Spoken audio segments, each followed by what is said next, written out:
am about to say isn't meant to stop you returning home. As far as I care, you can go anywhere that you wish. But I want you to know how you have behaved towards me and how I have treated you. I'll begin as right with my father, Philip. When he found you, you were mere peasants wearing hides, tending a few ships on the mountain slopes, and you could barely defend them from your neighbors. Under him, you began living in cities with good laws and customs and turned from slaves into rulers of those very barbarians who used to plunder your land. He conquered most of Thrace, taking the best harbors, so that there was trade and prosperity, and put minds to steady work. The Thessalians, they used to terrify you. Well, we rule them now. The Athenians, the Thebans, always looking for a chance to attack Macedonia. We're so humbled, myself playing my full part in the war, that they no longer take tribute from Macedonian, but instead depend on us for their protection. My father went to the Peloponnese and put their house in order.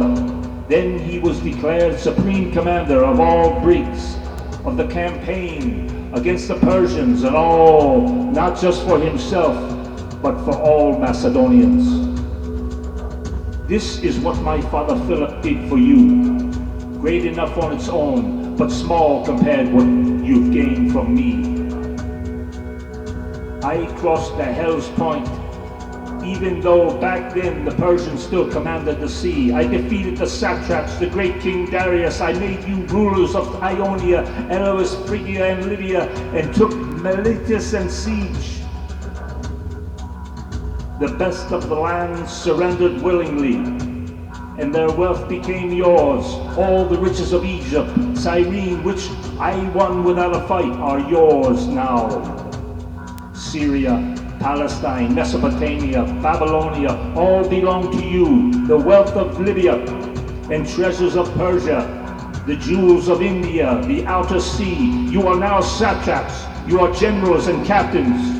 What have I held back for myself, apart from this purple cloak and diadem? Nothing. No man can point to my riches, only the things I hold in trust for you all. And what would I do with it anyway? I eat what you eat. I get no more rest than you. Many times I have spent the night on watch so that you could sleep soundly. Who among you believes that he has worked harder than me? Than I for him. Come on. If you've got scars, strip and show them to me. I'll show you mine. There isn't one part of my body, front at least, that doesn't bear a wound. My body is covered with scars from every weapon that you can think of. Swords, arrows, stones, clubs, all that the sake of your lives, your glory, and your wealth. And yet, here I still am, leading you as conqueror of land and sea, rivers, mountains, and plains. We celebrated our weddings together. Many of your children will be cousins of my own. I paid off your debt when asking not how you got them. Even though you are paid well enough and pillage every village that we take, many of you wear golden crowns, badges of courage and honor given to you by me. Any one of us who was killed, who met a glorious end, we buried with full honors. Many now stand immortalized by bronze statues in Macedonia. Their families honored and paid no taxes. Under my command, not one man has been killed fleeing the enemy. And now, I wanted to send back some of you who've been wounded or crippled or have grown old, to be welcomed back home as heroes. But since you all wish to go back home, then go.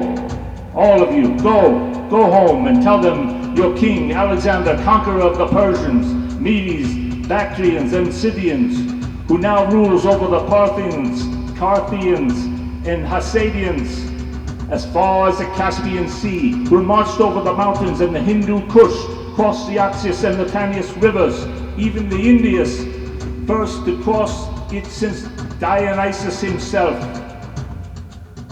I would have crossed the Hypatia too if you had not cowered in fear. Who sailed into the great sea from the mouth of the Indus? Who crossed the desert at Hydrosia, where no one had ever led an army? Who took Carmenia, while my fleet sailed the Persian Gulf? When you get home, you tell them that when you made it back to Susia, you abandoned him and went home, leaving him under the protection of the foreigners you conquered. Perhaps this report of yours will seem glorious in the eyes of men and worthy in the eyes of the gods. Be gone! Be gone!